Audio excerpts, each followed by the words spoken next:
Amen. Magandang umaga po. Bawat isa, purihin ng Panginoon sa araw na ito na muli niyong ibigay sa atin upang tayo muli magsama-sama, magkatipon, sumamba, magpasalamat sa ating Diyos sa Espiritu at katotohanan. Purihin ng Diyos sa ating pag-umpisa ay ito natin ang ating Panginoon for our first song, Behold Our God, and for our second song, Pasasalamat, at sa pamuli po ay Good and Gracious King.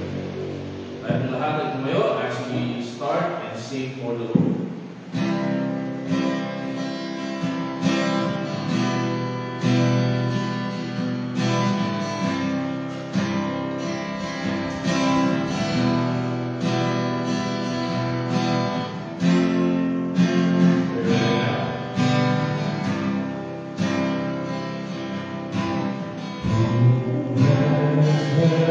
The oceans in his hand.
give to you my burden. As you give me your strength, come and fill me with your spirit. As I sing to you this praise, you deserve the praise and glory. Overcome, I lift my voice to the King in need of nothing. Empty-handed I rejoice. You deserve the praise and glory. Overcome with joy I sing. By your love I am accepted. Your good and gracious King.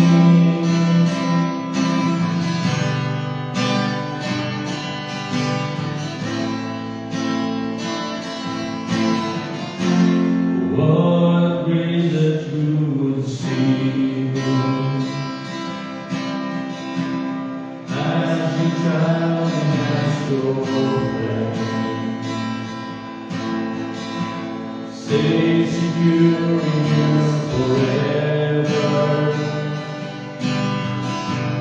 I pour out my praise again. You deserve the praise and glory. Overcome, I lift my voice to the King in need of nothing. Empty-handed I rejoice. You deserve praise and glory.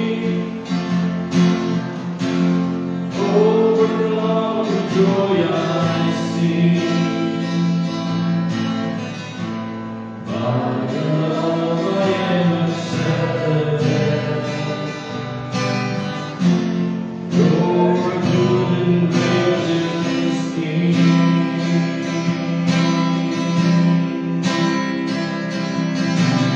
Holy, holy, Lord Almighty, good and gracious.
Lord, gasalinisin niyo po kami sa aming mga karamihan. Mula sa aming isip, sa aming mga paggawa, sa aming puso, Panginoon. Linisin niyo po ang aming puso. Tawanan niyo po kami sa lahat ng aming mga pagkasal. Wala po kami pinagkakailaan na lahat ay nakahayag sa inyo, Panginoon. Sa mga salita namin binanggit na di nakakalugod sa inyo, sa mga pag-uugali hindi maganda, sa mga pag-iisip na ng masama, Lord, at kung ano pa man po, kayo pong nakababati. Patawad po, Panginoon. Kung may tinignan kaming hindi kaaya-aya, kung may sinabi kaming hindi maganda, batid mo ang lahat ng bagay. Inaamin po namin ang lahat, Panginoon. At sakupin niyo po kami sa umagang ito sa magitan ng iyong banal na Espiritu. Ikaw ang patuloy na magbukas ng aming mga puso, ng aming mga kaisipan at kaunawaan. Bigyan mo kami ng mata at tenga para sa inyong Ebanghelyo, sa inyong katotohanan sa umagang ito. Lalo na ang inyong walang pagulong mundo. Na kung hindi po ninyo gagamitin instrumento, ay lahat ng ito ay walang kabuluhan ng Diyos. Kayo pong patuloy na mamuna sa amin at magpala sa aming pagtitipong ito. Tulungan niyo po ang bawat isa sa kanilang mga pangangailangan at mga kahilingan at mga karamdaman. Abutin niyo po ang bawat isa, Panginoon. Ipuin niyo po ang bawat katawan ng may sakit. Nais po namin alalahanin si Sister Josie, Panginoon. At ang iba pa po na may mga karamdaman, yung iba maraming wala rito. Gayun din si Ate Lani, Panginoon, na nagdadalang tao. Patuloy, ikaw ang mag-ingat sa kanya sa sanggol-san ng sinatutunan. Patuloy, ikaw ang magpagaling ng lahat ng may mga karamdaman. Dalayan ko rin, Panginoon, ang mga pangangailangan ng iyong mga anak sa araw-araw, sa pagkain, sa kuryente, sa tubig, sa edukasyon, sa transportasyon, at sa iba pang maraming mga bagay, Panginoon, lalo na sa mga nagtatapat sa inyo, Lord.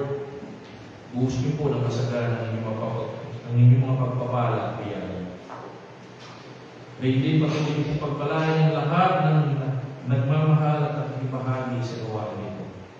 Maging sa mga kaibigan po namin na naging kabahagi at patuloy na naging kabahagi sa gawain ito, na ang lahat ng ito na aming tinatamasa, Panginoon, na comfort ngayon sa aming pananampahan, hindi po namin maabot ng basta-basta kung hindi po sa kanilang mga tulong. Patuloy, pagpalagi niyo po sila at patuloy na ingatan at gamitin pa ng mas higit pa, O Diyos.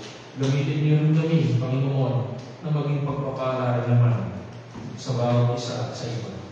Hindi lang kami maging tagatanggap ng inyong pagpapala, kung hindi maging generous din kami, Panginoon, sa aming pakikipahagi sa inyong gawain at sa aming pakikipahagi sa buhay ng ibang tao. Maraming salamat po. Patuloy mong i-bless ang gawain ito. Patuloy na tumawag ng mga individual at mga pamilya na aming makakasama, makikiisa sa paglilingkod sa inyo. Bless mo po ang natitirang oras at bahagi ng aming gawain at patuloy mong itaas ang inyong dakilang pangalan sa aming kalagitnaan, sa bawat buhay na narito, sa barangay na ito, sa bayan ng Concepcion, sa buong Pilipinas, Panginoon. Patuloy mahabag ka sa aming bansa, lalo na sa mga panahon ito, Panginoon, na marami kang mga pinahintulutan na mga pangyayari na napakabigat sa aming kaunawaan. Subalit at kaaliwan na lang namin, O Diyos, ay ikaw ay may layunin at kontrolado mo ang lahat ng bagay. At kung ano man ang iyong layunin ay para sa iyong kalwalatian at para sa aming kalulihan.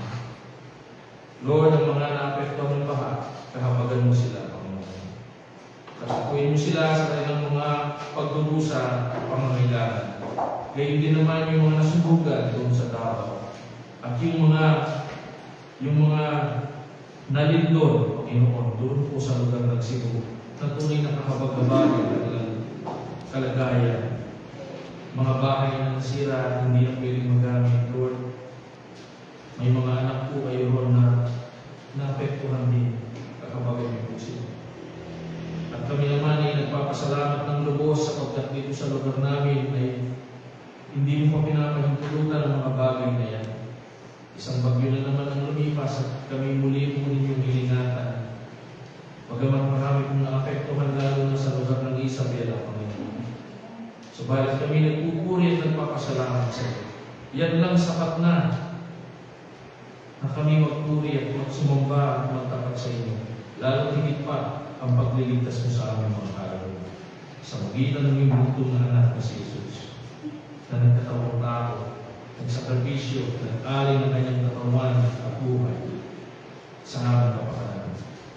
O sino kasing dakila mo ng Diyos? Sino ang katulad mo? Tunay na wala kang katulad at walang sino man ang may hahambing sa inyo. Purihin ka sa umaga nito. Lahat ng ito ay aming hinagdalangin sa matamis at makapangyarihang pangalan ng aming tagapagligtas, mga anak ng Diyos na si Jesus. Amen.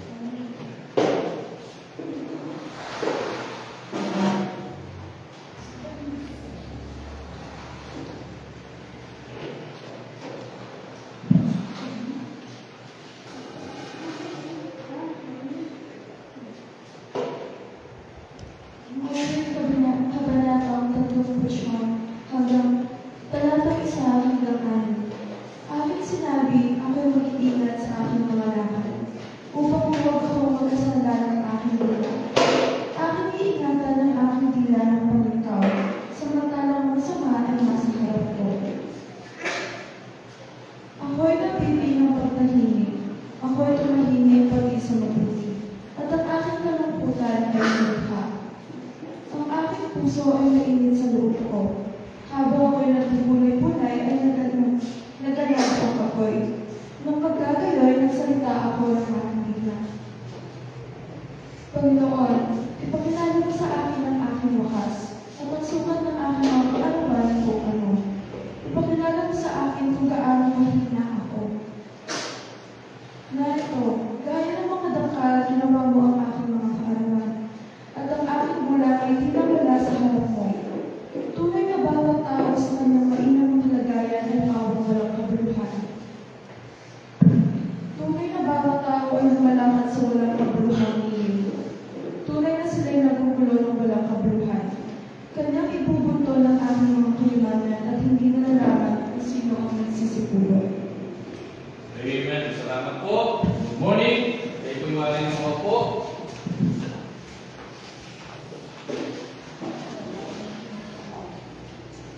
Amen. Napakaganda ang ating scripture reading. Amen.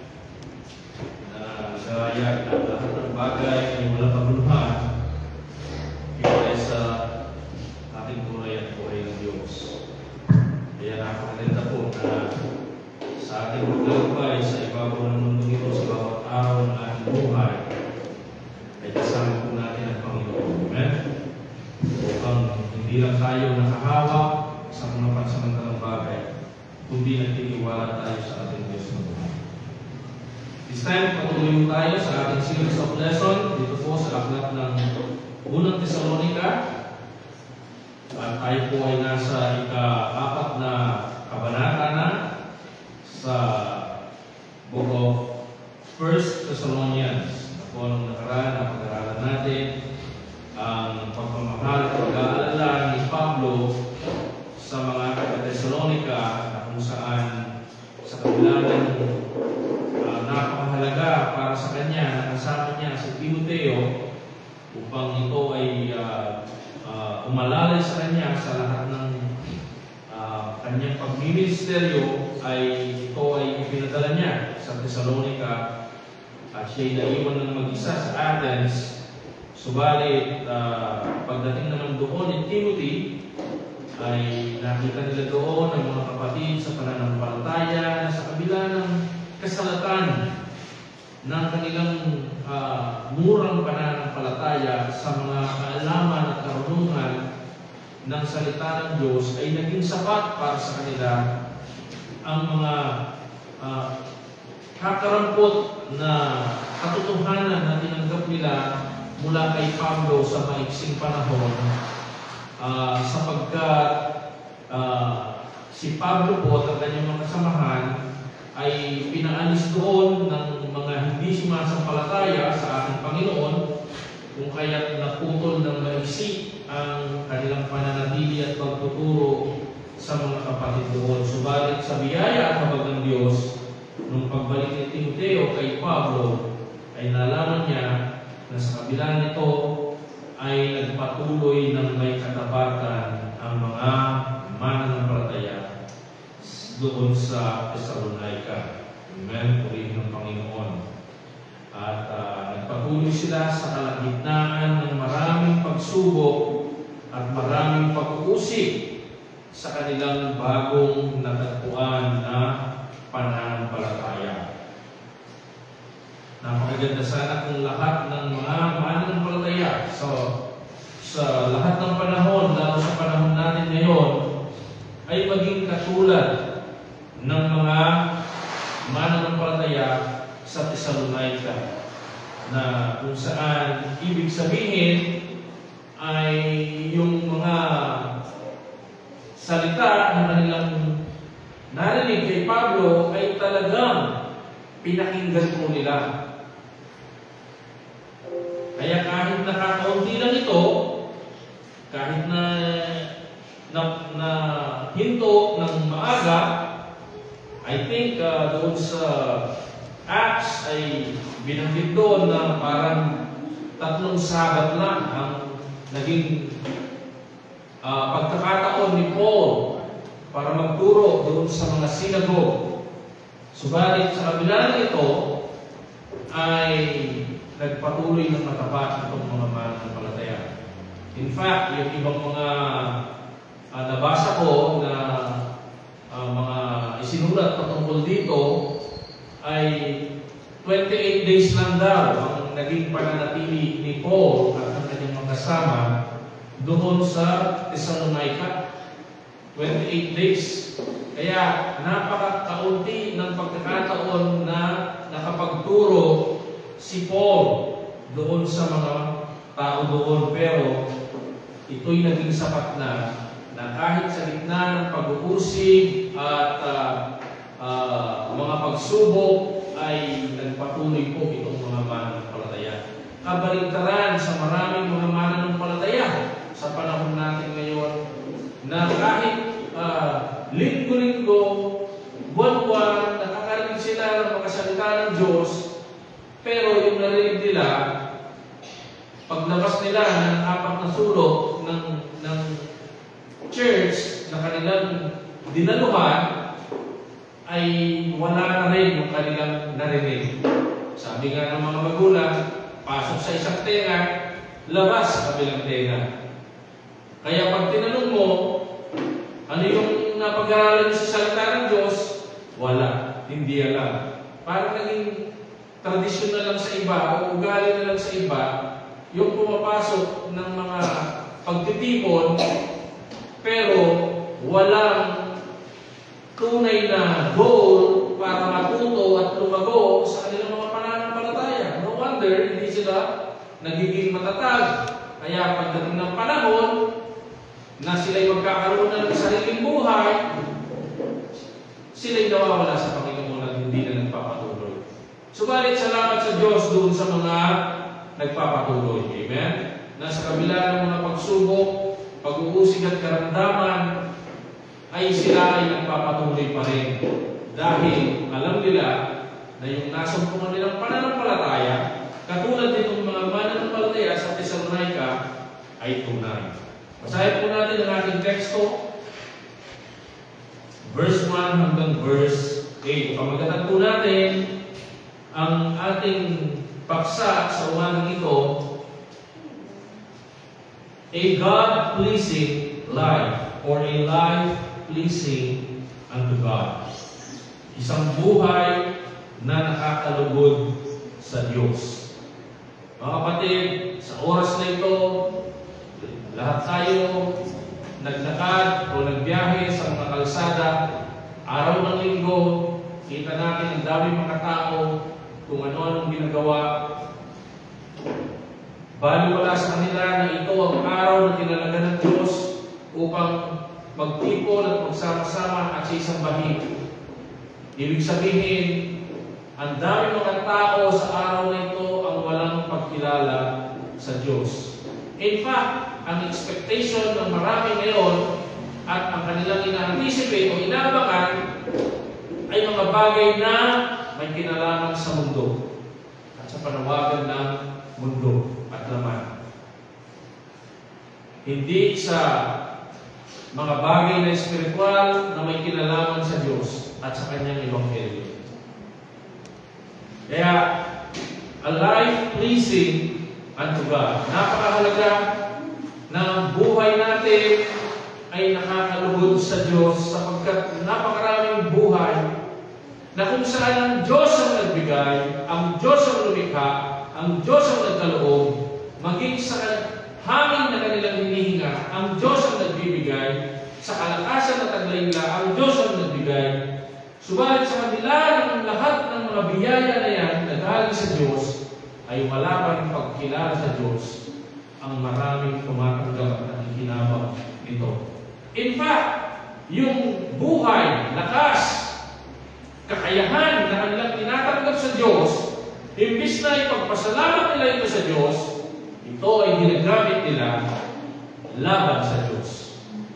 Ginagamit nila ng para doon sa mga makamundong bagay, sa mga bagay na pagsamantala, sa mga bagay na hindi nakakalugod sa Diyos. Yun po ang ibig natin sabihin na ito ginagamit nila laban sa Diyos.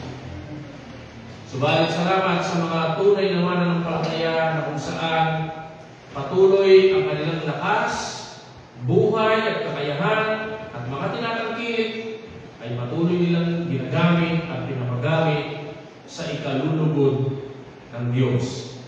Verse 1, finally, then, ano nangyari?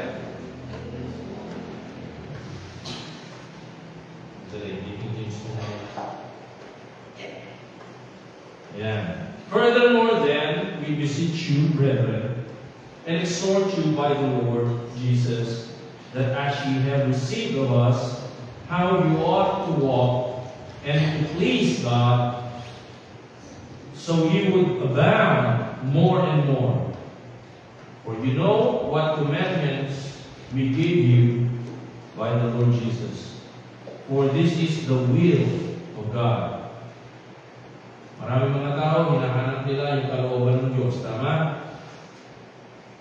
This is the will of God. Even our sanctification, that ye should abstain from fornication, that every one of you should know how to possess his vessel in sanctification and honor, not in the lust of concupiscence, even as the Gentiles which know not God, that no man go beyond and defraud his brother in any matter, because that the Lord is the avenger of all such, as we also have forewarned you and testified. For God hath not called us unto uncleanness, but unto holiness. He therefore that despiseth not man, but God, who hath also given unto us His Holy Spirit. Pagpalain po ng Diyos sa pagkabasa ng kanyang mga salita. Paraw na tayo mga kapatid. Amen? Pakibukasyon natin. Yung Bluetooth natin. Dalawa. Yan. Kailangan at kaunawaan ng inyong mga pangyarihan ng banal na Espiritu. Kapag hindi po bawat isang narito at matanggap namin ang mga araw na ito ng may kalinawan at kaunawaan. Sa pangalan ni Jesus. Amen. A life pleasing to God. So dito sa verse 1 and 2, makita natin, sabi ni Paul, sa kabila ng kanyang pagsasalita, ay binanggit niya Dali lang pala eh.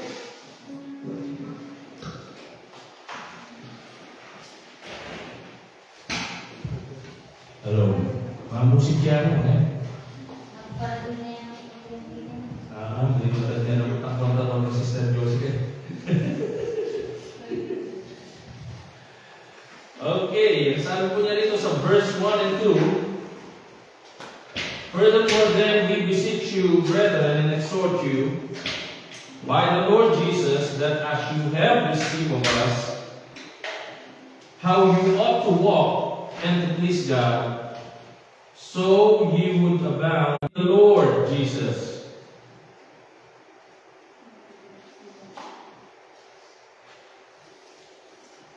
So, anong sinasabi ni Paul dito? Sinasabi po ni Paul, mga kapatid, itong mga sulat na ito, na inyong narinig, na binabasa sa inyo, itong mga salitang ito na nais kong ipaabot sa inyo, ay hindi talaga ito sa akin. Amen? Hindi ito ginawa ko lamang sa sarili kong kagustuhan. Hindi ito basta makasalita lamang na naisip ko at napagtanto, ngayon gusto kong ibahagi sa inyo. Ang sinasabi ni Paul, ang mga salitang ito na sinasabi ko sa inyo, ay bigay sa akin ng Panginoon para sa inyo. Kung kaya't ang sabi niya, we beseech you and exhort you, brethren, by the Lord Jesus, or in the name of the Lord Jesus, sa pangalan ng Panginoon.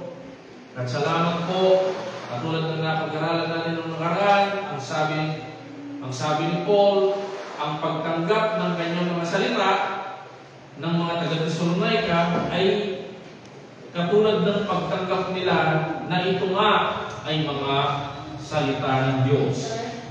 Kaya sabi niya,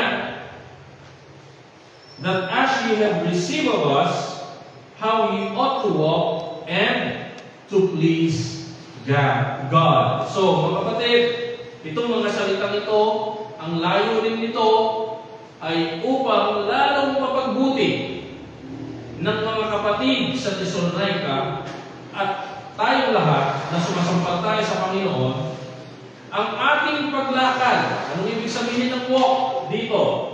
Ayan, sabi niya, as how we ought to walk. Ang ibig sabihin ng walk, lalo na sa King James Version ng salita ng Diyos, ibig sabihin niya yung ating pamumuhay. Yung uri ng ating pamumuhay sa mundong ito. Ang sabi niya, and to please God. Dapat ito ay nakakalugod sa Diyos.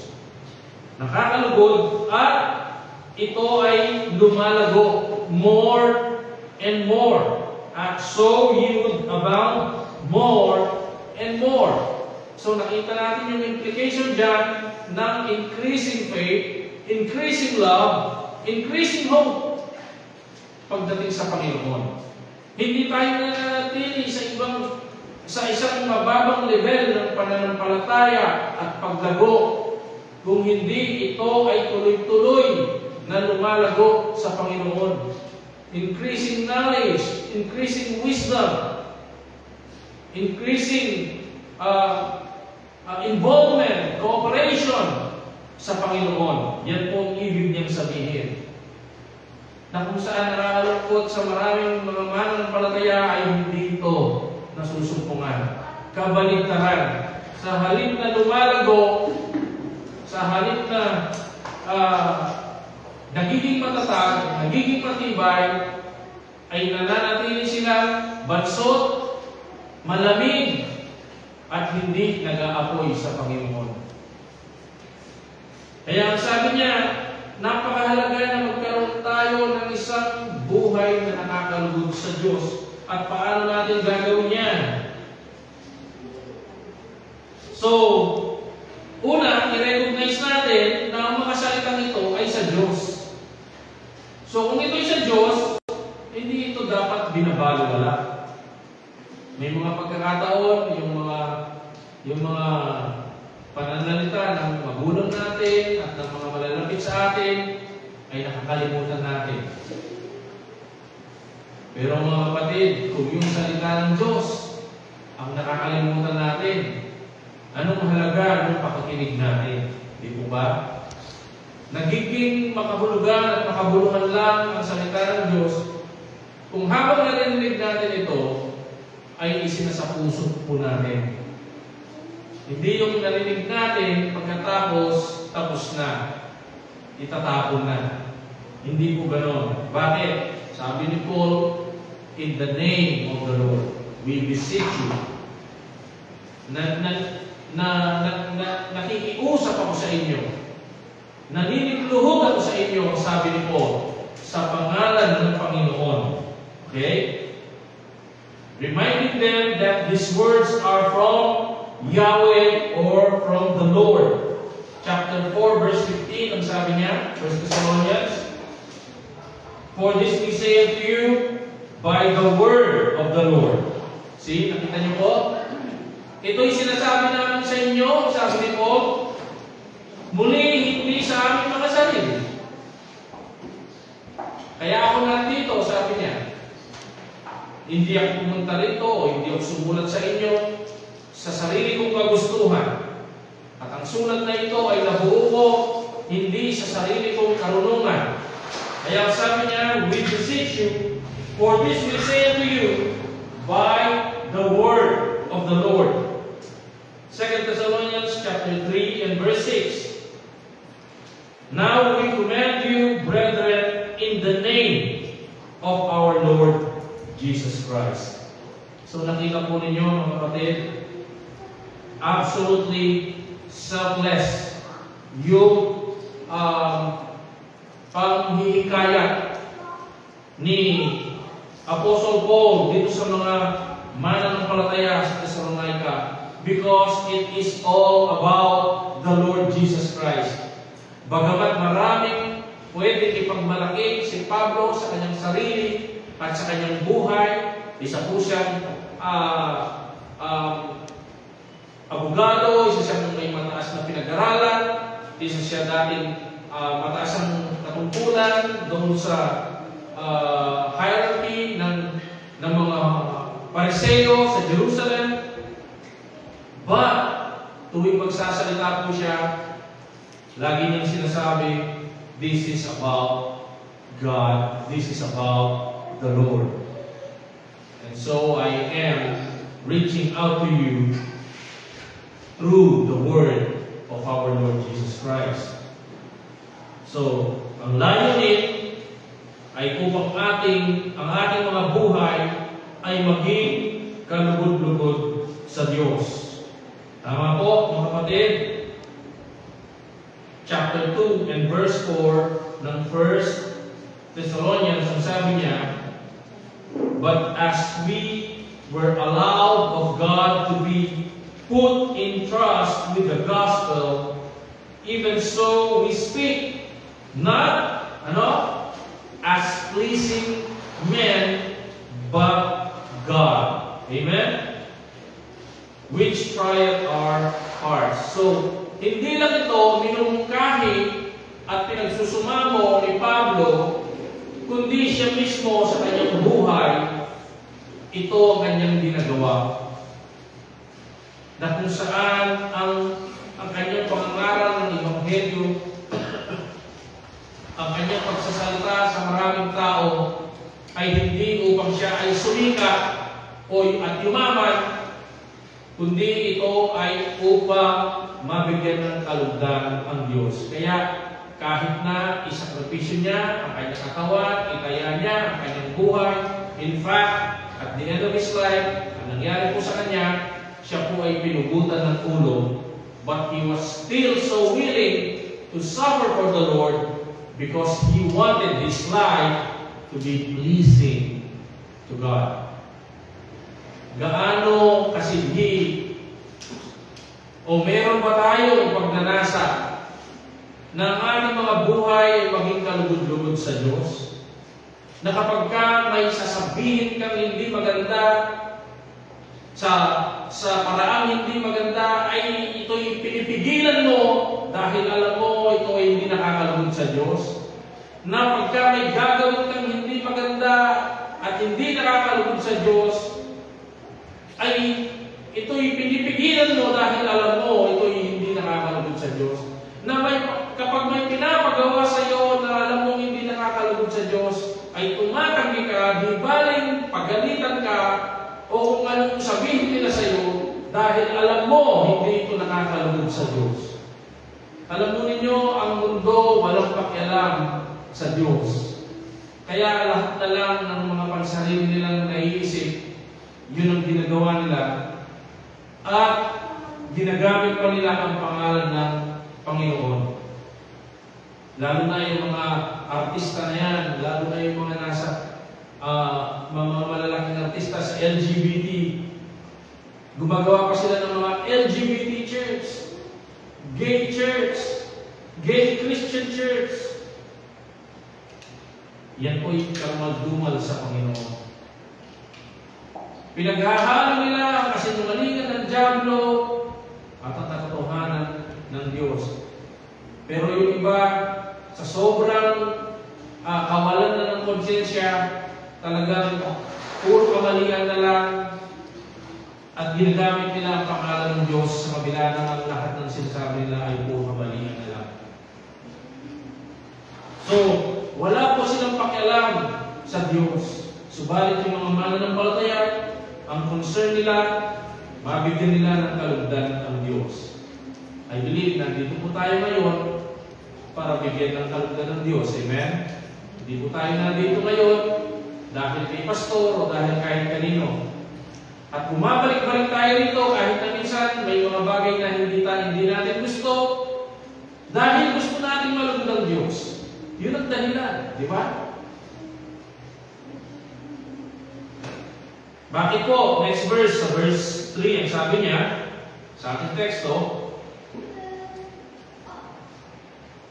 for this is the will of God. Amen? Ito kasi ang kalooban ng Diyos. Maraming mga kabataan, ano kaya ang kalooban ng Diyos para sa buhay ko? Hindi mo makikita yan sa sarili mo. Makikita mo yan sa salita ng Diyos. Ang kalooban ng Diyos para sa iyo at para sa lahat ng kanyang tinawag sa pananampalataya. For this is the will of God, even our sanctification, that we should abstain from fornication. Ang kalooban ng Diyos ay ang pagpapabanal niya sa atin. Now, specifically, binanggit ni Paul dyan ang fornication. Why? Kasi yung lifestyle ng mga taga-Thessalonians, because they don't know God, mga kapatid, hindi nila alam, kilala ang Diyos, hindi nila alam ang salita ng Diyos, kaya yung pakikirelasyon at pakikipagtalik sa kanila, kahit na hindi asawa, normal lang. At yan po ay nangyayari sa Europe, sa Amerika, sa iba't ibang maraming mga... Dito sa atin nangyayari din yan. At ang nagpapasikat niyan, sino? Yung media. Yung entertainment industry. Na kung saan, kahit na hindi mag-asawa, yung nasa palabas, ay pinagtatalik nila. At itong mga nanonood, kinikilig, ay, sa wakas ganito ganyan. Kinakalimutan nila na ito ay labag sa salita ng Diyos. At ang tawag dyan ng salita ng Diyos is fornication. At itong mga taga-Thessalonica, normal po sa kanila yon. They do not look at it as sin. Nakikita lang nila yon sa kanilang pang-araw-araw na bumuhay na parang normal lang na hindi ito isang pagkakamali na pag sila'y nagkagustuhan, magsasama sila at pag-ayaw nila, maghihiwalay na sila. Yun po yung normal lang. Kaya ngayon, sinasabi ni Paul, ngayong mananampalataya na kayo, sabi niya dito sa mga taga-Thessalonica, ito kalooban ng Diyos, ang sanctification o pagpapabanal sa inyo. Ang kalooban ng Diyos, pero siyang tinatawag na prohibitive at affirmative. Yung affirmative ay yung katulad na sinasabi kanina sa verse 3 na will do walk and to please God. Yung prohibitive, isang example niya, abstain from fornication. Yung po sinasabi niya. So meron siyang pagtutulak sa atin sa maraming mga bagay, meron din naman siyang pagbabawal sa marami ding mga bagay tulad ng pakikiapid. Na alam natin na hindi lang yan pakikiapid sa proseso ng pagpapabanal sa atin, kundi kasama dyan yung pagsisinungaling, yung masamang pag-iisip, yung katamaran, yung masamang ugali, at kung ano-ano pa. Lahat yan kasama doon sa prohibitive na pinagbabawal sa atin. Special mention lang yan, fornication, dahil talamak po yan sa mga taga-Thessalonica. At napakalakas ng tukso sa kanila ng mga bagay na dyan. Tungkol sa bagay na yan sa Thessalonica. Kahit sa panahon po natin ngayon. Ngayon, yung affirmative, yung tinutulak tayo na mahalin ang ating mga kapatid sa pananampalataya, mahalin ang gawain ng church, suportahan ang gawain ng Panginoon, manalangin sa araw-araw, magbulay-bulay ng salita ng Diyos. Yan po, mga kapatid, yung mga affirmative na kalooban ng Diyos. Okay? So, meron siyang prohibitive, meron siyang affirmative. Pag hindi natin ginagawa yung mga prohibitive, ibig sabihin, ginagawa natin ang kalooban ng Diyos. Pag sinusunod naman natin yung mga affirmative will ng Panginoon, ibig sabihin, ginagawa natin ang kalooban ng Diyos. Hindi pwedeng ginagawa natin lahat. Amen? Hindi pwedeng, pastor, kahit sinungaling ako at magnanakaw, nagbabasa naman ako ng Biblia at nalalangin. Pwede ba yun? Hindi po pwedeng paghaluin, mga kapatid, yung prohibitive at affirmative. Amen? So, yun po ang kalooban ng Panginoon. At yan ay ang proseso ng sanctification o pagpapabanal sa atin. Kaya lahat ng niligtas ng Panginoon, pagkatapos niyang iniligtas, dito niya inilagay sa proseso ng pagpapabanal. Kung kaya ini-encourage natin lahat na hindi lang sa Lord's table na ibahagi, kundi maging sa baptism din. Why? Affirmative will din ng Panginoon ang water baptism. Hindi pwedeng may iniiwan tayo mga ibang mga affirmative. If we really want to please God with our life. Amen? So yun po mga kapatid. So again, special mention lang itong fornication, pero hindi ibig sabihin na ito lang yung prohibitive. Marami pa po ito mga kapatid. Okay? But, dahil talamak yung sexual impurity sa Thessalonica, kaya ito binanggit ni Paul specially. Lalo na naging kultura na siya, naging lifestyle na siya ng maraming tao sa Amerika. Ganyan po, normal lang. Ano? Para lang silang masama man sa tenga, masama man sa parang hindi magandang sinasabi, pero yun ang lifestyle nila eh. Dahil wala sila sa Panginoon. At minsan nga, meron na naging Kristiyano na, pero dahil hindi pa rin na-address yung mga bagay na yun, kahit Kristiyano na, ginagawa pa rin nila. So, kaya napaka-importante, ano? So, ang sinasabi ni Paul, we need to, verse 4, ano sabi niya? That every one of you should know how to possess his vessel in sanctification and honor. Sa ibang salin, ito po yung sabi niya. You need to learn how to control your body. Yun ang ibig niyang sabihin. Yung sinasabi niya na vessel, ito pong katawan natin yun. Okay? Sa ibang salin, ito yung kamay natin, ito yung mata natin, yung isip natin, yung paa natin, yung puso natin, ito yung katawan natin, ito yung pagkatao natin, mga kapatid. Yan yung vessel na sinasabi rito na dapat alam natin kontrolin. Keep it in the boundaries of sanctification and honor. Okay? Alam natin kontrolin. Hindi natin hinahayaan yung panawagan ng laman, yung pita ng laman, yung pita ng mata, yung kapalaluan ng buhay.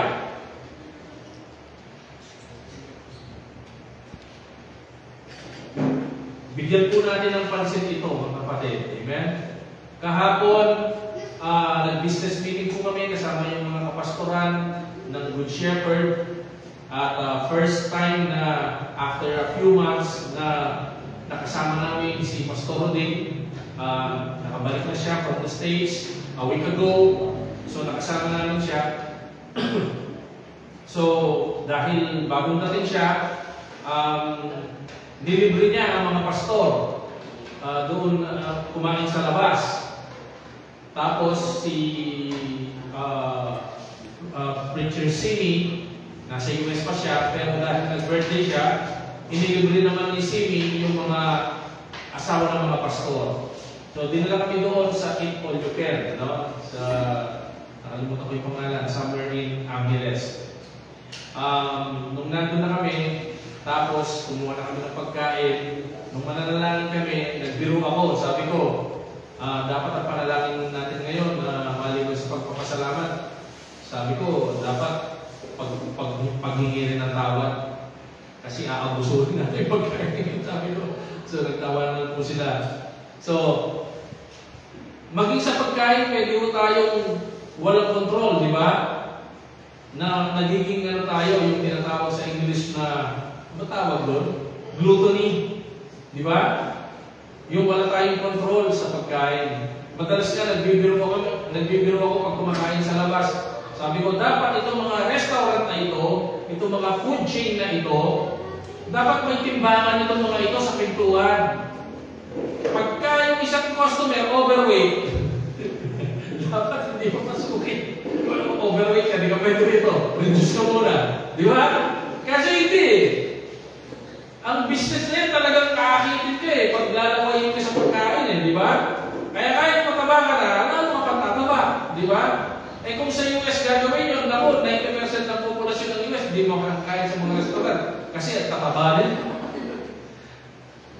In fact, yung mga Pilipino, hindi naman sila matataba, pero yung Pilipino po, laging conscious yan sa katawan. Kahit konting tumaba yan, sasabihin, pag sinabi, ang taba-taba mo na, parang nadidepress na yan. Hindi na makataba. Naiisip na palagi, sinabihin mo na, taba-taba mo na. Hindi naman pakali, kala mo naman talagang napaka-issue. Kung ano kayo kung tumaba ka konti, di ba? Tingnan mo yung mga Amerikano, talagang minsan ka, di pwede sabihin. Sobrang lalaki po nila, ang lalabag po nila, mga kapatid. Pero yung Pilipino, maliit lang siya. Kahit na medyo mataba na yung Pilipino. Ano pa rin siya? Manipis pa rin siya kumpara sa... Kaya nagtataka yung mga Amerikano, bakit kanin, yung laging kinakain ng Pilipino, pero ganun pa rin, payat pa rin yung katawan. Di ba? Eh samantalang sila, hindi naman sila nagkakanin, madalang lang. Pag kumain sila, puro karne at gulay lang. Eh yung Pilipino minsan nagtataka sa ganun. Pastor, walang kanin, paano sila nabubusog? Eh, huwag po kayo magtaka kasi yung karne nila hindi kakapal at ganyan kalaban. Sila lang mag-isa. Eh pag nauubos mo yun, busog ka na, hindi mo na kailangan ng kanin. Ganyan po yung mga serving po nila. Kaya mga kapatid, ang sabi nito, we need to control our body in sanctification and honor. Ibig sabihin, sa paraan pa rin na nakakalugod sa Diyos, dapat kontrolin natin yung ating mga evil desires. Alam po ninyo, yung desire, kapag dumating sa atin yan, hindi naman agad-agad kasalanan yan eh. Once na nandyan yung desire, yung panawagan, at pinutol mo yan, we mortified it, ang sabi nga sa Colossians, pinatay natin, pinutol natin, hindi mo kasalanan yun. Nagiging kasalanan yun once we give in to the evil desire. Kapag bumigay tayo, nadaig tayo, doon po ito nagiging kasalanan. 1 Corinthians chapter 6 and verse 18. Ang sabi niya rito, flee fornication, every sin that a man doeth is without the body, but he that committeth fornication sinned against his own body. So, ang sinasabi ni Paul, kaya special mention itong fornication kasi yung ibang mga pagkakasala ginagawa natin laban sa iba. Kapag nagsinungaling tayo sa iba. Tama? Kapag nagsalita tayo hindi maganda, nagsalita tayo doon sa iba. Sa kanila tayo nagkamali. Tama? Kapag nagnakaw tayo, yung iba yung pinerwisyo natin. Tama? Now, ang sinasabi ni Paul, yung fornication, hindi ka lang nagkakasala sa iba, kundi nagkakasala ka rin sa sarili mong katawan. So, ganun po siya kalala, mga kapatid. Kaya special mention siya sa Thessalonians. Hindi lang nila ito normal na lifestyle, but bilang mga Kristiyano, sabi ni Paul, hindi na ito karapat-dapat. Verse 5 sa ating teksto. Ito po, babanggitin niya yung mga Thessalonica, yung mga Gentiles, ano po, kung bakit nila ito ginagawa. Not in the lust of concupiscence. Sa ibang salin, ang ibig sabihin niya, nagsabi, not in the passion of evil desires, not in lustful passion, not in the passion of lust, not in the affection of desire.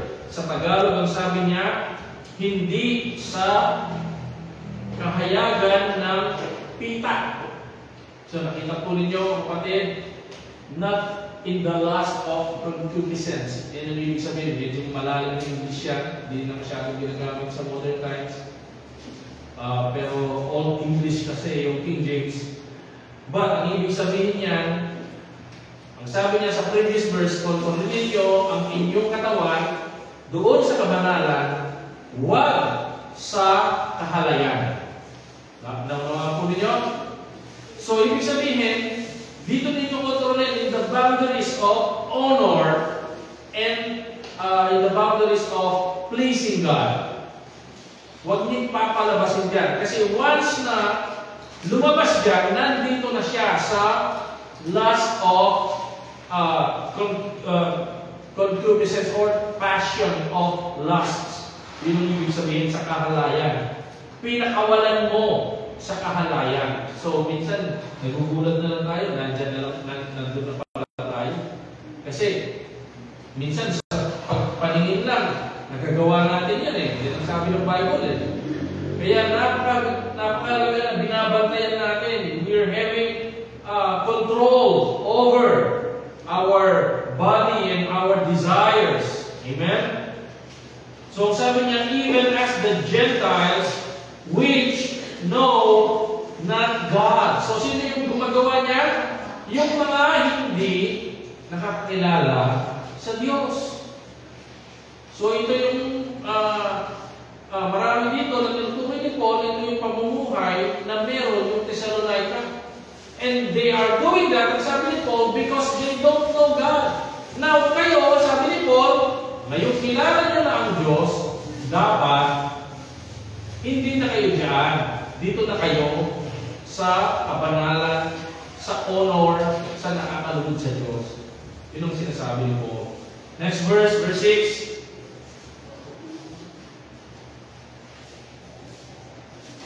Bago yung verse 6, tingnan mo natin itong verse sa Ephesians chapter 4, verse 17 hanggang 19. Ephesians chapter 4, verse 17 hanggang 19. This I say therefore and testify in the Lord that you henceforth walk not. Ano yung walk? Ito yung mamuhay. Okay? Ibig sabihin, huwag kayong mamuhay as other Gentiles walk. So, ang sinasabi ko, kahit Gentiles kayo, pero iba na kayo doon sa mga Gentiles na hindi nakakakilala sa Diyos. Kayo ngayon ay mga Gentiles na may pagkilala sa Diyos. Kaya sabi niya, This I say therefore and testify in the Lord that you henceforth walk not as other Gentiles walk, in the vanity of their mind, having the understanding darkened, being alienated from the life of God through the ignorance that is in them because of the blindness of their heart. So wala silang Diyos, nasa kadiliman sila, bulag ang puso nila. Pero yung mga mananampalataya, sabi niya, verse 19, who being past feeling have given themselves over unto lasciviousness to work all uncleanness with greediness.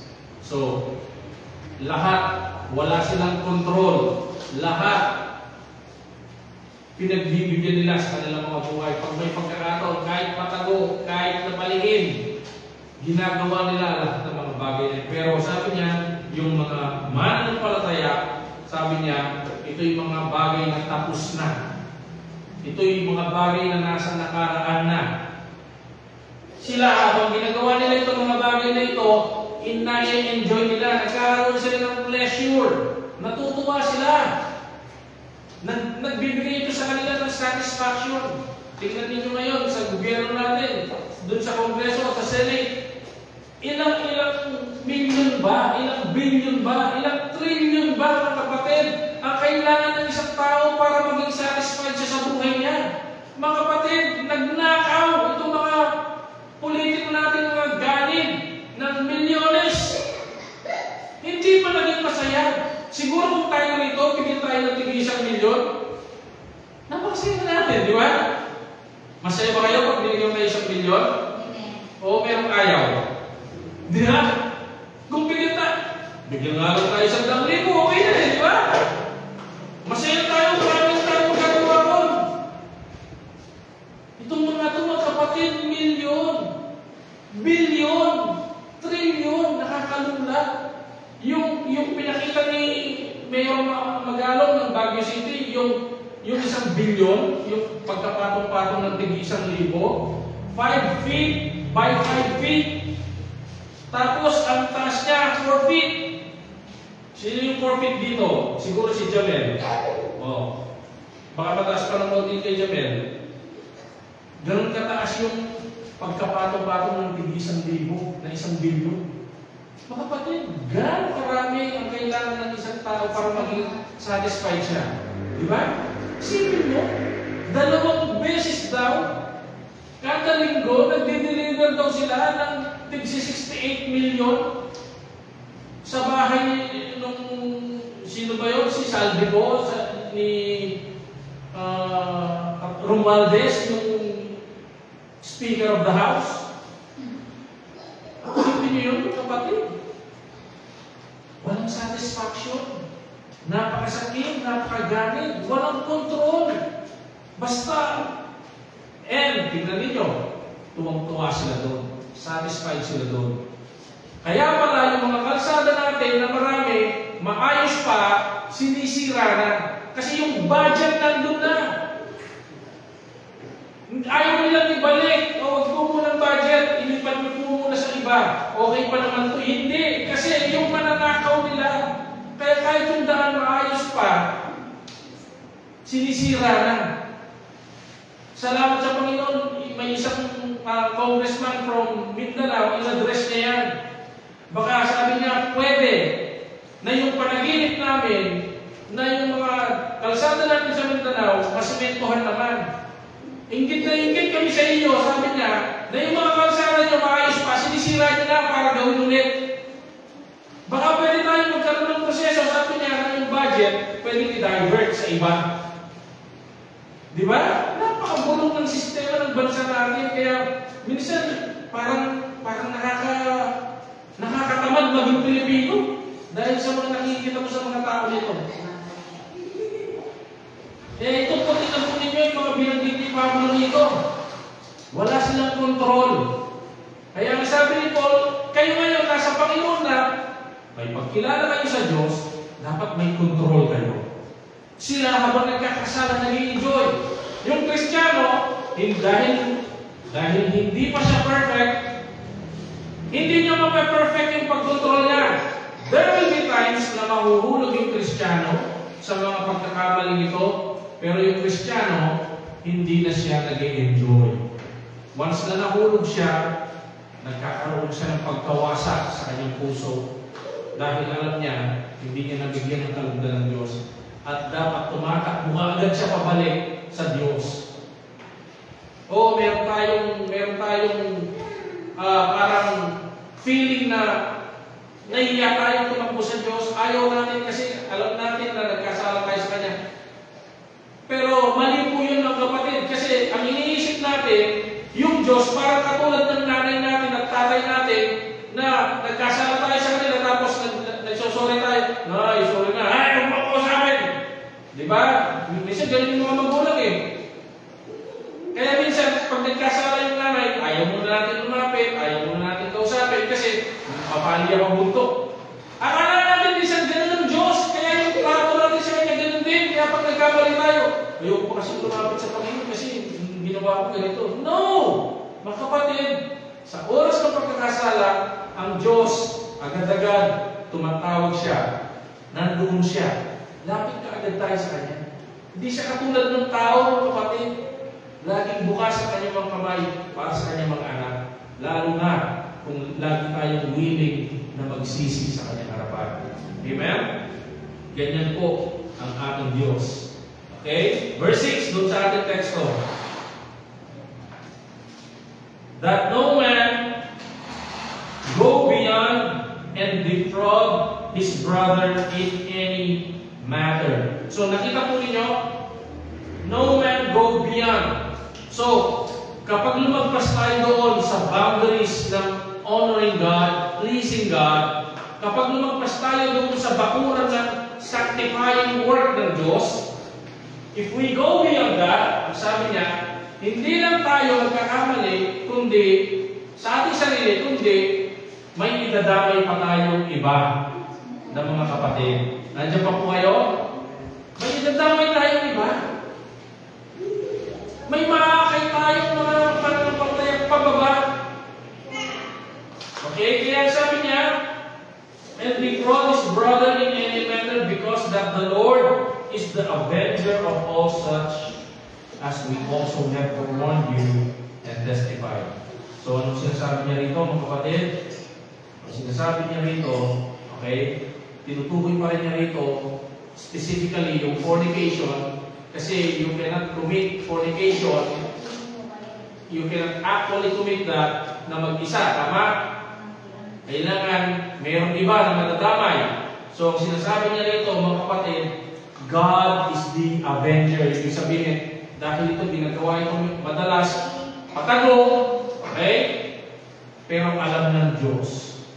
At ang sinasabi niya, walang kasalanan na makakatakas sa mata ng Diyos. Proverbs 15:3, the eyes of the Lord are in every place. Ang mata ng Diyos ay nasa lahat ng dako. Walang anumang espasyo sa mundong ito o kahit sa labas ng mundong ito ang nakakatakas sa mata ng Diyos. Maging yung kalooban ng puso natin, nakikita ng Diyos. Yun ang mas nakakatakot. Na hindi pa natin ginawa, naisip pa lang natin, alam na ng Diyos, mga kapatid. No sin will go unpunished. No sin will escape the judgment of God. Minsan naiisip ng karamihan, okay, na nakakawala sila sa kanilang mga kasalanan, that they are able to get away with their sins, na minsan pinagmamayabang pa nila, ginawa ko, pero hindi ako nahuli. Galing ko talaga. Ganun pa yung iba eh, di ba? Nagawa ko to, nalamangan ko siya, na etc. Galing ko talaga. Lalo akong gumagaling sa ginagawa ko ito. Di ba? Pinagmamayabang pa. Yung iba naman, naiinit pa. Parang galing mo naman, kaya nung gagawa niya, tulong na kami. No ka rin nung gagawa niya. Di ba? Ganyan po sila mga kapatid. But, ang sabi ng Bible, no sin will go unpunished. Lahat ng kasalanan babayaran sa harapan ng Diyos. Kung ikaw ay mananampalataya, yung kasalanan mo, binayaran na ni Kristo. Kung hindi ka mananampalataya, ikaw ang magbabayad ng kasalanan mo sa harapan ng Diyos. Kaya yung mga mananampalataya, at the moment of sin, tumatakbo sila sa Diyos. Kasi kay Kristo na sila. Okay? So this is a solemn warning. As we also have forewarned you and testified. So ibig sabihin, hindi lang ito ang unang pagkakataon na binibigyan sila ng babala tungkol dito. Na idinidiin ni Paul, ito ay gawain ng hindi nakakakilala sa Diyos. Because these Gentiles, they don't know God, sabi ni Paul. Kaya kung ginagawa niyo pa ito, ang sabi ni Paul, nakikita ito ng Diyos at alam niya kung talagang tunay kayong mananampalataya o hindi. So, ito yung warning niya. Okay? Verse 7 and 8. Verse 7 and 8. So, bakit lahat ng ito? Sabi niya sa verse 7, For God has not called us unto uncleanness. Saan tayo tinawag? Unto holiness. Nung tinawag tayo sa pananampalataya, nung tinawag tayo sa kaligtasan, sinabi natin tayo sa masampalataya. Ano ibig sabihin nun? Tumugon tayo sa panawagan ito. Why? Because, ang sabi ng Biblia, the calling of God is efficacious. O yung pagtawag ng Diyos ay napaka-epektibo sa mga tinatawag. Kaya dito pumapasok yung mga doktrina na pinagtatalunan ng marami, yung predestination at election. But it is clear in the Bible na tumatawag ang Diyos. At once na tumawag ang Diyos, marinig ito. Tingnan natin muna natin. John chapter 5, I think verse 25.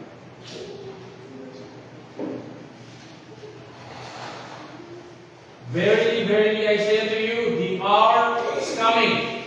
Kailan yung hour na yan? And now is. It is now. Ang sabi niya. Ano yung oras na yan? When the dead shall hear the voice of the Son of God, and they that hear shall live. Anong ibig sabihin na when the dead shall hear the Son of God? Kasi tumatawag siya. Kanino siya tumatawag? Sa mga makasalanan. Meron sa mga makasalanan na tinatawag niya. At yung tinawag niya, makakarinig yun. Naalala niyo si Lazaro? Sa John 11, nung namatay siya, inilibing siya. And then 4 days na siya doon sa puntod. Nung dumating si Jesus Christ, umiiyak si Martha at saka si Mary, sabi nila, kung dumating ka mahal na Lord, hindi sana siya namatay. Sabi ng Panginoon, hindi pa siya patay, buhay siya, huwag kayong umiyak. Tinawanan siya kasi 4 na araw na siya nakalibing. Eh kahit buhay ka pa nun, kung nailibing kang buhay sa 4 na araw na yun, mamamatay ka na rin. Diba? Tama? Pero, nung sinabi ng Panginoon, saan niyo siya inilibing? Dalhin niyo ako doon. Dinala siya doon ng Panginoon. Pinagtatawanan siya ng marami. Nandun ng Panginoon. Anong sabi ng Panginoon? Tinawag niya yung patay. Di ba? Lazaro, sabi niya, Lazarus, come forth. Sa modern na salita, Lazarus, come here. Lazaro, pumarito ka. Si Lazaro ba, doon sa kanyang pagka-himlay, doon sa kanyang himlayan, sinabi ba niya na, di kaya alam niya ito, napatay ako? Di kaya alam niya ito na 4 na araw na ako ito, hindi kumakain, hindi umiinom. Eh kahit halimbawa buhay ako kung 4 na araw na ako hindi kumakain, hindi umiinom. Di ba dapat siya yung lumapit dito? At bigyan ako ng pagkain at inumin para lumakas ako makatayo? Pero mga kapatid, yung patay, na 4 na araw na hindi kumakain, 4 na araw nang hindi umiinom, ibig sabihin, wala talaga siyang kakayahan, wala talaga siyang lakas, pero nung narinig niya ang makapangyarihang tinig ng anak ng Diyos, amen? Sabi niya, Lazarus, come here.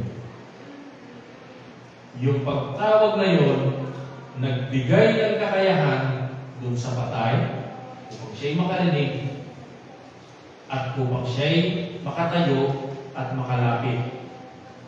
Question, meron bang mga ibang patay doon? Kasi libingan yun eh. Meron bang mga ibang patay doon sa paligid doon? Meron. Tama? Pero sino lang yung tumayo? Yung tinawag na. Di ba? May nagbulungan ba doon? Sino kaya tatawagin sa atin? Wala, di ba? Kasi patay sila eh, di ba? Di ba? Nung tinawag si Lazarus, Lazarus, ikaw tinawag, malas. Sige, tatawag mo na. Wala, di ba? Patay sila eh. Walang activity doon. Wala lahat silang imig, patay sila eh. Nung sinabi ng Panginoon, Lazarus, pero kung halimbawa sinabi ng Panginoon, ikaw na patay, pumarito ka. Sa tingin ko si Lazarus yung lalapit. Baka lahat ng patay doon pumaroon. Di ba? Baka kung lumapit ay hindi, si Lazarus ka, balik kayo doon. Yung masaklap doon, di ba? Mga kapatid, yan ang pagtawag ng Diyos. Meron kasi mga nagsasabi, sinasabi nila, lahat tinatawag. Kaso, hindi lahat tumutugon. Pero we must know, mga kapatid, itong efficacious calling ng Diyos, specific ito sa mga tinatawag, tumutugon sila. Kaya sabi niya, balik tayo sa teksto natin, verse 7, For God had not called us unto uncleanness. Kaya tayo tumugon sa pananampalataya nung tinawag tayo ng Diyos, okay, sa magitan ng Ebanghelyo, dahil specifically tinawag tayo sa kanyang kaligtasan. Now after that, hindi pa tapos ang Diyos, tinatawag din tayo sa kabanalan, sa pagpapabanal. So definitely, yung mga tinawag sa kaligtasan, na tumugon sa kaligtasan, tutugon din sila sa kabanalan. Again, doon sa level ng pagtugon, nagkakaroon ng kaibahan. Okay? But in either case, yung pagtawag ng Diyos, efficacious siya. Minsan, di ba, tinatawag tayo ng Ebanghelyo, ang tagal ng tugon natin. Pag una, hindi natin naiintindihan, hindi tayo makatugon. Anong pagsisisi, anong pananampalataya kay Kristo? Meron ako niyan. Yan, ganyan yung tao eh. Pinagmamalaki niya na meron siya eh. Di ba? Tinanggap ko na yung Panginoon, sumasampalataya ako sa Panginoon. Nagsisigab ako sa kasalanan mo, kahit hindi naunawaan yung sinasabi. Pero once na naunawaan mo talaga yan, doon ka pala magkakaroon ng tunay na magpapakumbaba, magpapasama sa Diyos, na ganito pala. And then ang kasunod doon, dahil ang panawagan mo, hindi lang doon, kundi maging sa pagpapabanal, not unto uncleanness, but unto holiness, kaya nagkakaroon ka rin ng pagsunod sa mga bagay, o sa mga affirmative will ng Diyos. At meron kang pag-iwas sa mga prohibitive will ng Diyos. Amen? Nandiyan pa po kayo, mga kapatid? Verse 8, He therefore that despiseth not man, but, sino? God. So kung binabaliwala nyo ito, sabi ni Paul, hindi ako ang binabaliwala ninyo dahil hindi ko naman ito salita. Sinong binabaliwala nila? Ang Diyos, who has also given unto us His Holy Spirit. So mga kapatid, napakaganda. Ano? Ang panawagan sa atin ng Diyos, hindi nagbabago. Mula ng simula, ito ay panawagan sa kanyang pagliligtas at sa pamumuhay ng banal. Okay? Huwag natin baliwalain. Napakadelikado po na binabaliwala natin ang salita. Maraming mga tao, maraming mga nagpapakilala ng mananampalataya, narinig yung salita ng Diyos, pero baliwala sa kanila. They don't care. They don't care. Hindi sila nagbibigay na gawin ito. Basta itutuloy pa rin nila yung maling ginagawa nila. Ganun sila. Pero sa mga tunay na sumasampalataya, they care. Amen? Napakahalaga sa kanila nito na lumalago sila dito. Yung iba mabilis, yung iba medyo mabilis, yung iba medyo mabagal. But, in either way, yung mga totoong sumasampalataya, they care. Okay? If you have ever, or if you have never repented, dahil ini-ignore mo yung gospel, please, sabi ni Paul, repent now. And place your faith in the Lord Jesus Christ. Huwag itong baliwalain. Why? Kasi, sabi niya, because God gives us His Holy Spirit. Ibig sabihin, sa lahat ng totoong sumampalataya, binigay niya yung kanyang banal na Espiritu. Amen? Anong ibig sabihin nun na binigay niya yung kanyang banal na Espiritu? Ang ibig sabihin na binigay niya yung kanyang banal na Espiritu, ibig sabihin, ibinuhos ng Diyos yung pag-ibig niya sa ating mga puso. Romans 5, verse 5. Tingnan po ninyo. Romans 5:5, Romans 8:9. And hope maketh not ashamed, because the love of God is shed abroad in our hearts by the Holy Ghost, or by the Holy Spirit, which is given unto us. So once na binigay sa atin yung banal na Espiritu, yung pag-ibig ng Diyos, na wala tayo niyan, pero ngayon, ibinuhos sa puso natin. Kaya nagkakaroon tayo niyan. Malinaw po mga kapatid? Kaya ang iniibig natin, o ang pag-ibig natin sa mga kapatid, sa kanyang gawain, sa kanyang ministeryo, lumalago kasi binigay sa atin yan. Pero kung sa matagal ng panahon nandiyan ka, pero wala ka pa rin gawin yan, baka hindi ka pa totoong nagsisi. Baka hindi ka pa totoong sumasampalataya sa Panginoon. Chapter 8, verse 9. But you are not in the flesh, but you are in the Spirit. If so be that the Spirit of God dwell in you, if any man have not the Spirit of Christ, he is none of his. Ang sabi niya, hindi na kayo sa laman. Kung talagang nananahan sa inyong banal na Espiritu, hindi na kayo sa laman. Pero kung wala sa inyo ang banal na Espiritu, sabi niya, hindi kayo kay Kristo. Verse 14.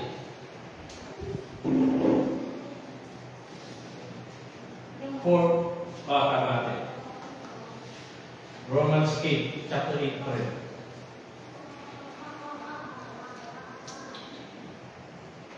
8:14.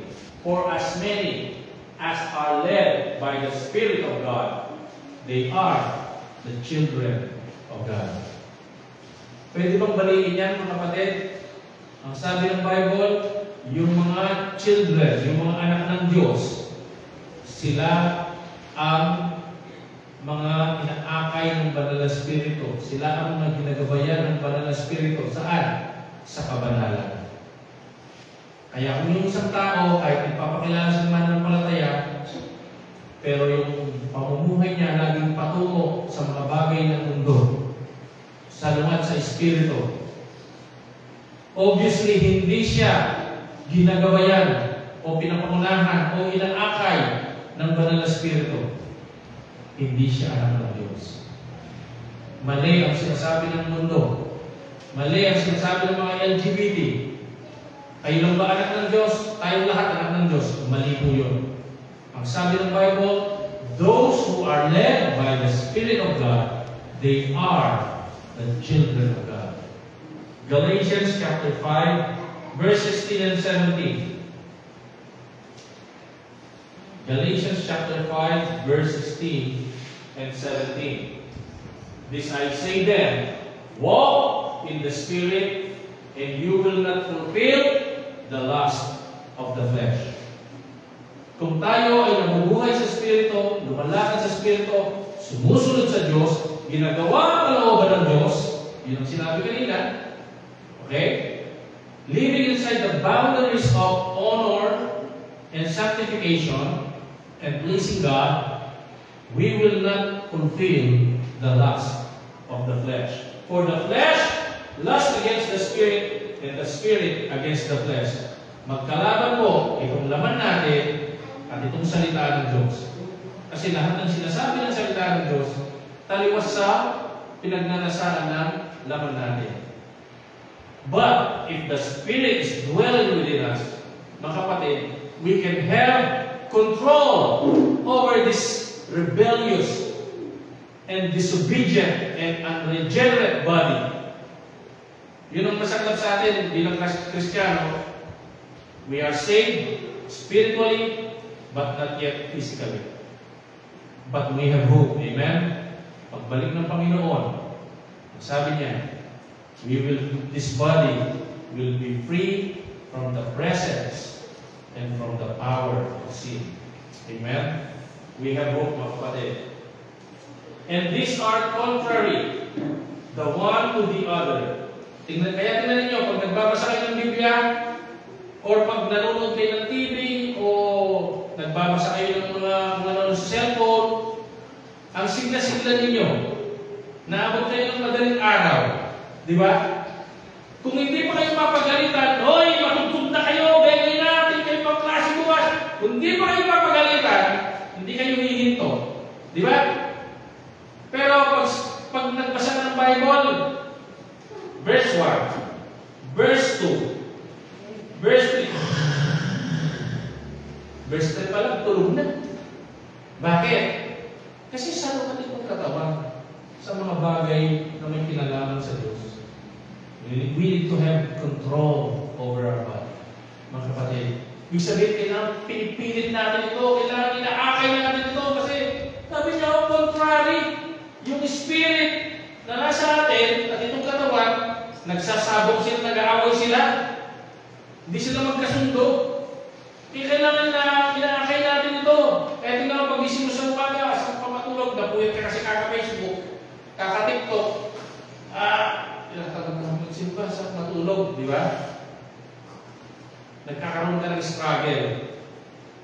Pero kailangan akayin natin ito, itong laban natin mga kapatid. Akayin natin sa loob ng boundaries ng sanctification, honor, and pleasing God. So that you cannot do the things that you would. 17. Hanggang na tayo ate, 26. 17.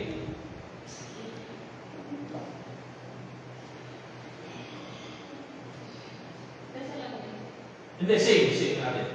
For the flesh lusts against the spirit, and the spirit against the flesh. Nakita ninyo?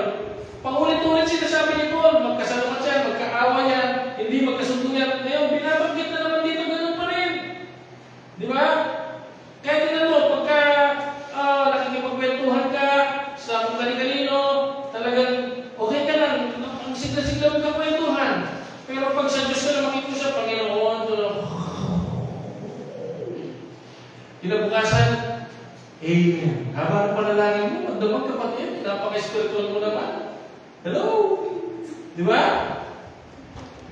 Ang hirap na tayo ay manatili sa pagbubulay-bulay, sa panalangin, sa pagtitipon. Yung iba nagmamadali pa, ilang oras na tayo dito. Matagal na yung 2 oras. Yung iba nagmamadali pa. Di ba? Agad, parang tinatawag na sila ng mga gagawin nila doon sa bahay. Nagmamadali na. Hindi na makapaghintay. Nakamayag si pastor. At yung iba, tatatala mo, singit mo na. Magluluto pa ako. Di ba? Nagmamadali. Hindi naman po masama magmadali, di ba? Pero pag sa gawain niyo, gusto tayo magmadali. Amen? Ilang oras lang tayo dito. Minsan nga, titignan mo yung live natin. Minsan wala pang 2 oras. Madalas, walang 2 oras. Minsan, lumalabas ng 2 oras, nakangalik pang, haba ng message mo Di ba? Kaya mga kapatid, huwag tayo magmadali. Amen? And these are contrary the one to the other, so that you can do, verse 18,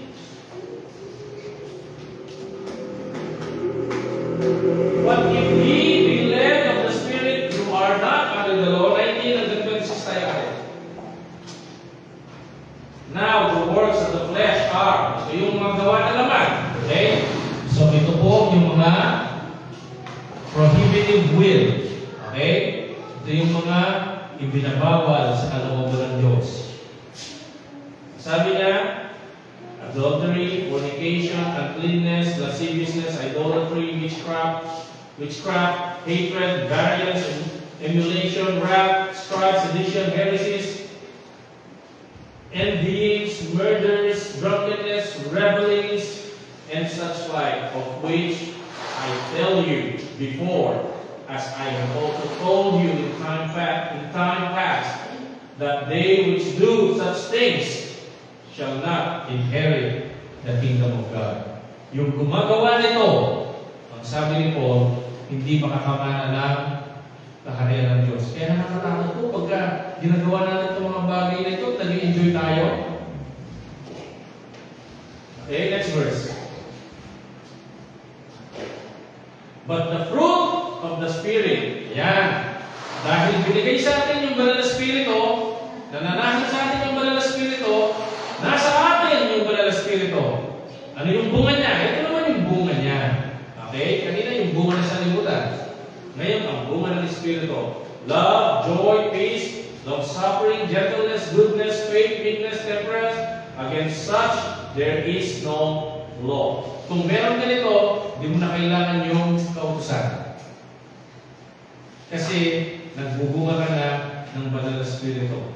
Siyang po yan, mga kapatid. And they that are Christ have crucified the flesh with the affections and lust. So ano yung affection and lust natin? Yung binanggit kanina. Diba? Verse 25.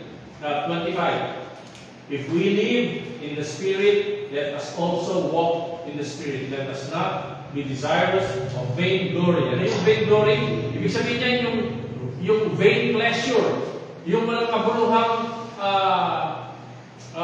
kasiyahan. Yun yung mga bagay na binanggit kanina. Di ba?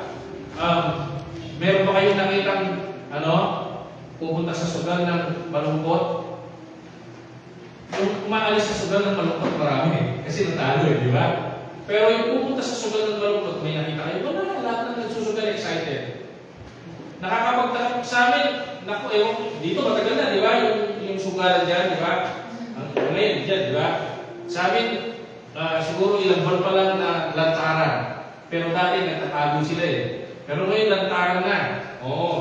May nakakalungkot pag kayo namumuno sa isang lugar, sugarol. Di ba?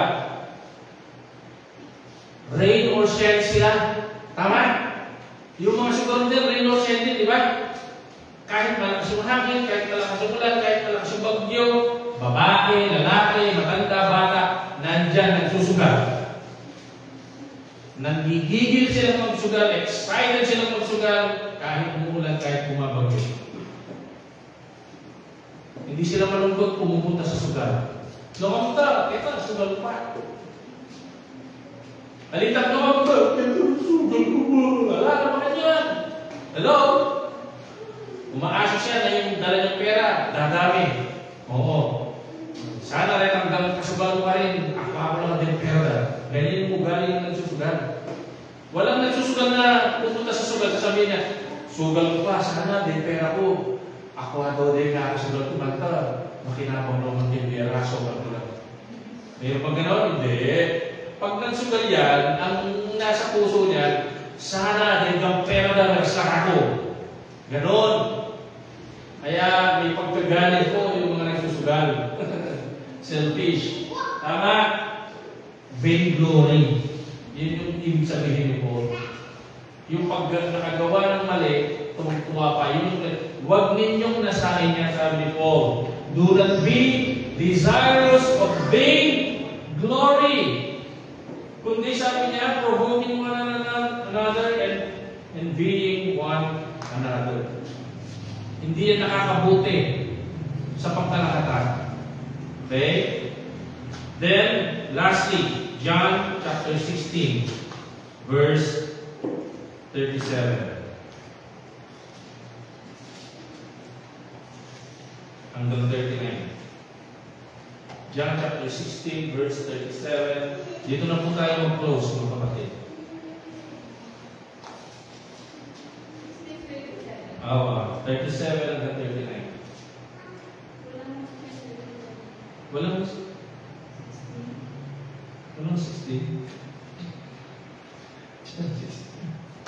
Baka chapter 6 natin. John chapter 16. Kung nga. Yeah, chapter 6. Ayan, tama, chapter 6. Okay, sorry.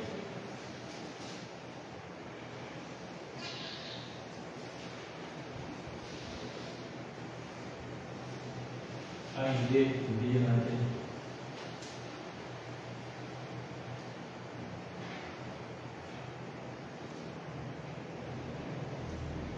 Dali lang po. Chapter 16, verse 6.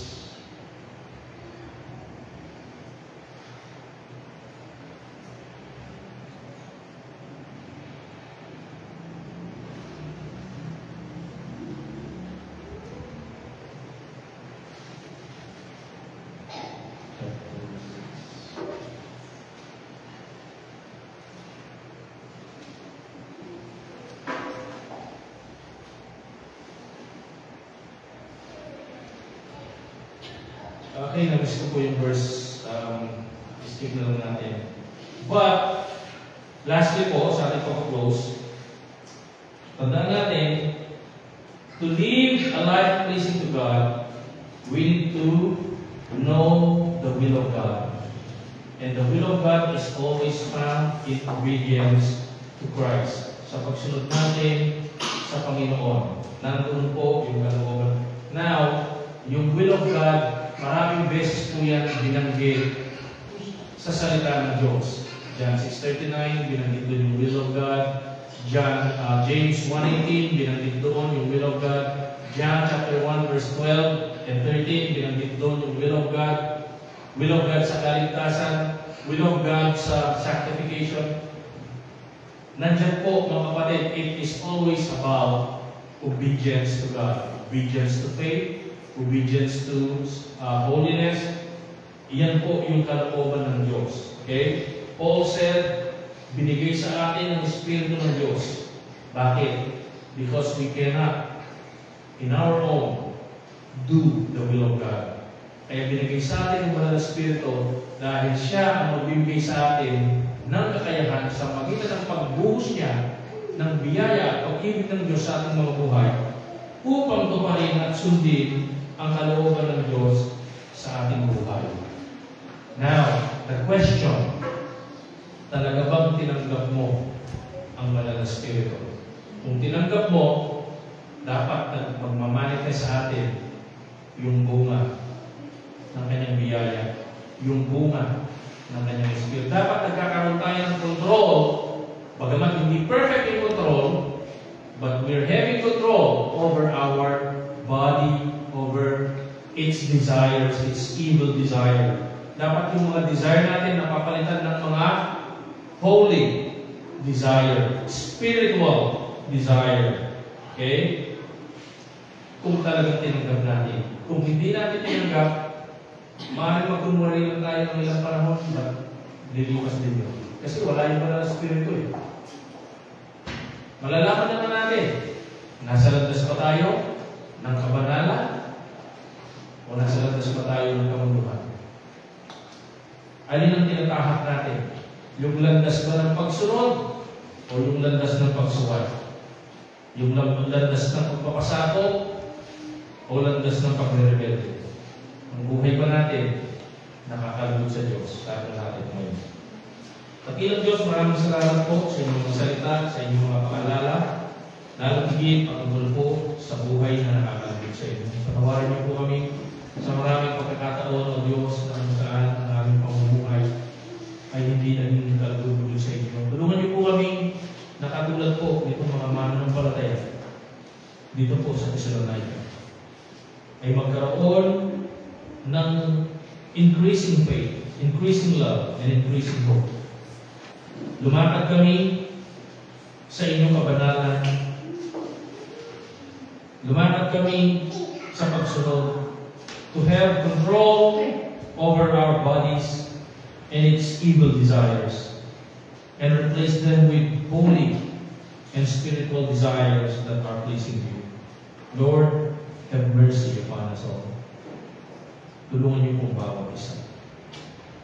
Kahit niyo nga po kami, Panginoon, sa pamumuhay na may kapanalan at nagkalulog sa inyong bahay. In Jesus' name we pray. Amen. I hope may po ay pagpala ang salita ng Diyos, mga kapatid. Awitin po natin ang ating awit sa ating pagpapatiyan.